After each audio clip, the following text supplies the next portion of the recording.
El viernes fue el Día del Trabajador y la Trabajadora, o el Día de la Clase Trabajadora, como les gusta nombrarlo a algunos. Por lo tanto, nosotros no hicimos programa, nos tomamos el día, pero sí consideramos que es bastante importante en este contexto también, sobre todo, pensar un poco qué significa esta fecha para nuestro país. No es cualquier país, digo, para el Día del Trabajador, porque acá tiene un peso bastante importante este feriado. De hecho, cierran lugares que en muchos otros feriados no cierran, ¿no? O sea, hay ahí todavía un protagonismo del Día del Trabajador, a pesar de que, tenemos una jornada extendida por la última ley, la última reforma laboral, etcétera, etcétera, etcétera. Pero bueno, queremos un poco entrar en todas estas cuestiones y por eso estamos en contacto con Carlos Álvarez, que es historiador de la Universidad Nacional de Rosario, que viene trabajando cuestiones vinculadas con la clase trabajadora y con el 1 de mayo y con aquel episodio del que se cumplieron 140 años, conocido como la historia de los mártires de Chicago. Vamos a saludar a Carlos, Lucas y Rosaura de este lado. Buen día, ¿cómo estás? ¿Qué tal, chicos? Buenos días, muchas gracias por el contacto. No, por favor, gracias a vos. Y pensar y partir, ya que es tu disciplina, en este Día del Trabajador, a 140 años de aquella fecha por la que finalmente se define el 1 de mayo. ¿Cómo podemos leer esa fecha hoy? ¿Cómo podemos resignificarla o repensarla hoy en nuestro contexto? Bueno, sí, efectivamente, las fechas redondas siempre tienen algo de vocación, ¿no? Cuando uno dice 140 años, algo nos dice con respecto al paso del tiempo y en este sentido, casi un siglo y medio, nos encontramos en una coyuntura, como ustedes señalaban recién, donde se vuelven a discutir o en todo caso ya directamente a aprobar, en el caso nuestro en Argentina con la reforma laboral, cambios que nos ponen ante el espejo de un siglo y medio de conquistas que hoy peligran, digamos, ¿no? En este sentido, una reforma laboral que nos pone ante la posibilidad de trabajar más de 8 horas va completamente en sentido contrario al motivo original que le dio origen a esta fecha, que fue justamente el reclamo por la jornada de 8 horas de estos trabajadores en Chicago, en los Estados Unidos, y que como reguero de pólvora muy rápidamente se va a transformar en una bandera de lucha internacional que va a llevar fatigosas décadas poder consolidar en diferentes espacios regionales de toda América Latina y Europa, ¿no? Entonces, creo que hoy resulta fundamental en esta coyuntura, y no solo por los 140 años, sino en el marco de esta reforma laboral, volver sobre nuestros pasos, digamos, como clase trabajadora, recorrer, desandar ese camino hacia atrás para poder valorizar qué significa verdaderamente el 1 de mayo, qué carga simbólica tiene y por qué es tan inconveniente en algún punto, y remarco nuevamente la coyuntura en la que nos encontramos en Argentina ahora, pensarla como la fiesta del trabajo, ¿no?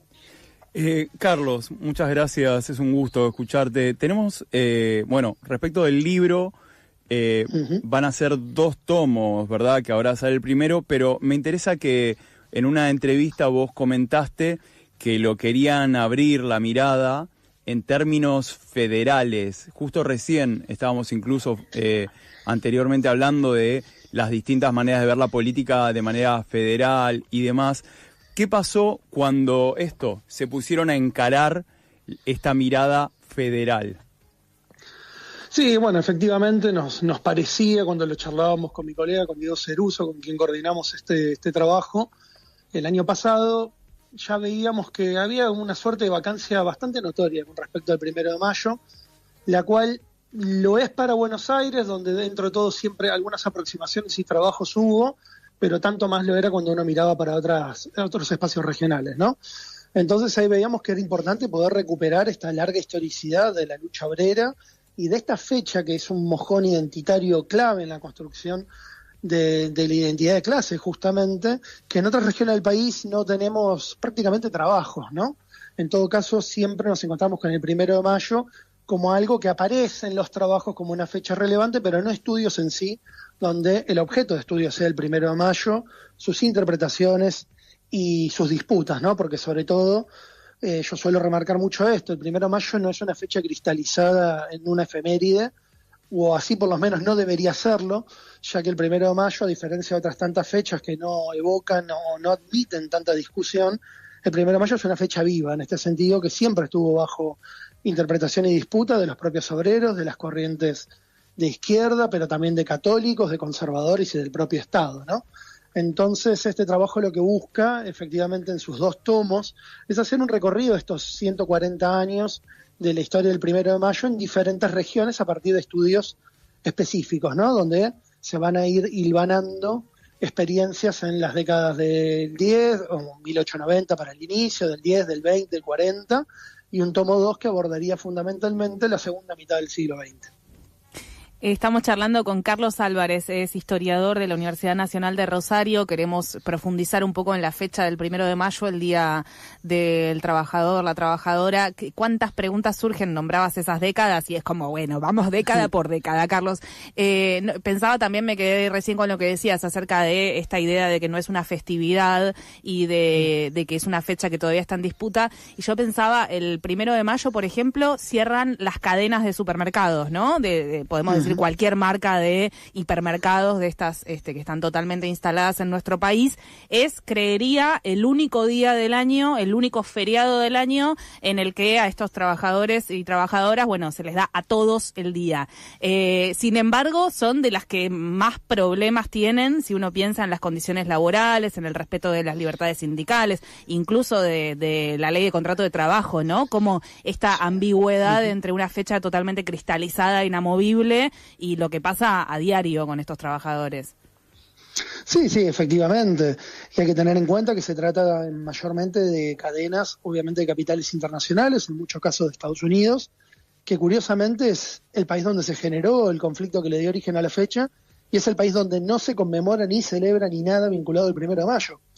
Con lo cual es interesante pensar que una cadena estadounidense tenga que parar en Argentina y no para el 1 de Mayo en su propio país, ¿no? Creo que nos pone las claras del recorrido de organización y combatividad que el movimiento obrero en Argentina ha tenido históricamente, pasando por modulaciones muy distintas a lo largo de más de un siglo, pero que en definitiva siempre ha tomado esta fecha como un mojón importante, ¿no? A pesar de las coyunturas, el 1 de Mayo sigue siendo una fecha que tiene un peso simbólico e identitario muy, muy marcado en Argentina. Totalmente. Carlos, te quería preguntar, tanto a vos como a tu compañero, mientras buscaban toda esta información, mientras la compilaban y la bajaban, mientras veían estas historias de mujeres en Córdoba tomando la posta, o veían cómo había sido en el NOA buscar que pasar de 10, 12, 14 horas en la cosecha hasta 16 horas, como cuentan, cómo llegar a otros acuerdos.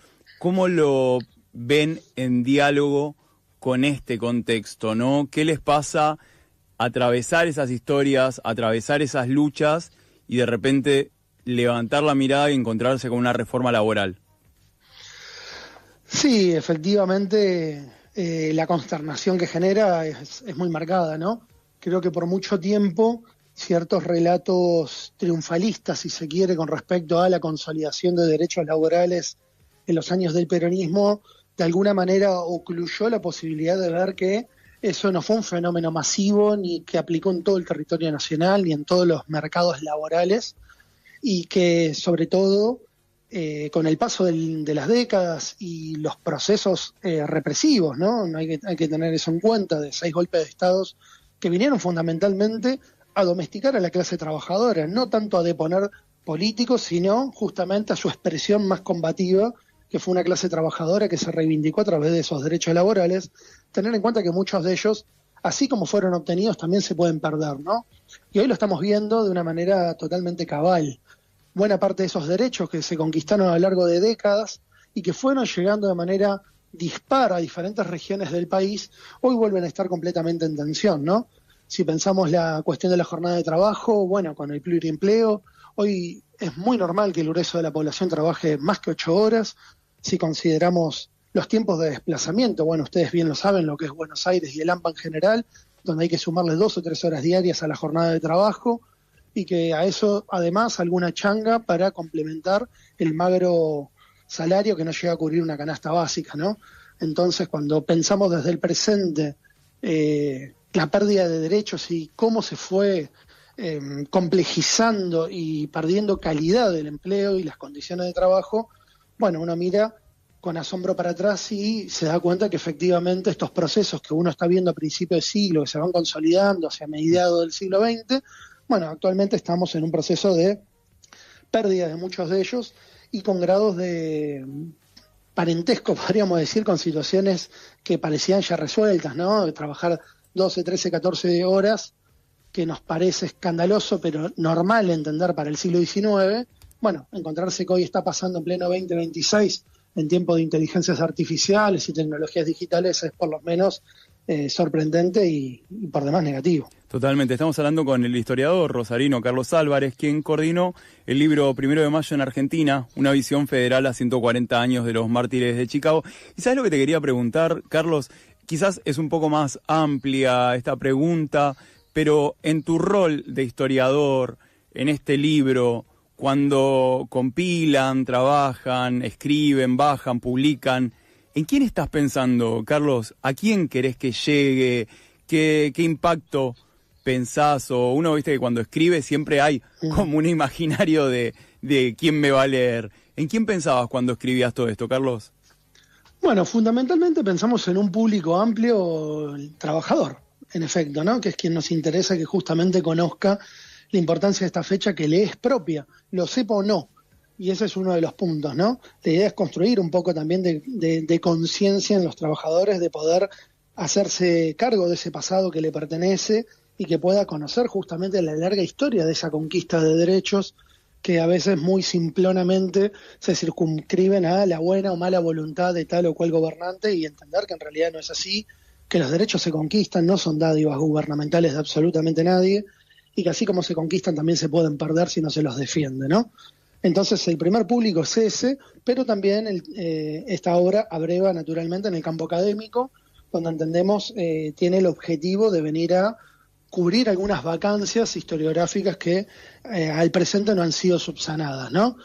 Sabíamos muy poco en algunos espacios regionales, como el noroeste, en el caso de los trabajos de Córdoba y Mendoza, de la Patagonia, qué significados tuvo el 1 de mayo y, en todo caso, qué rol cumplió en la organización del movimiento obrero, ¿no? Entonces, este trabajo tiene un poco ese perfil bifronte, ¿no? Un público general para que conozca este proceso histórico propio de la clase trabajadora, sin la cual no se puede entender la historia argentina. Es el sujeto social quizás más relevante de la historia argentina, es la clase trabajadora organizada. Si sacamos ese sujeto no podemos entender la historia argentina en absoluto, mucho menos la del siglo XX, pero también un campo académico donde queríamos colaborar con un análisis que largamente había sido, vamos a decir así, como denunciado, como que el 1 de mayo no había sido objeto de estudio. Bueno, acá nos pretendemos en estos 2 tomos que sí lo sea. Uh-huh.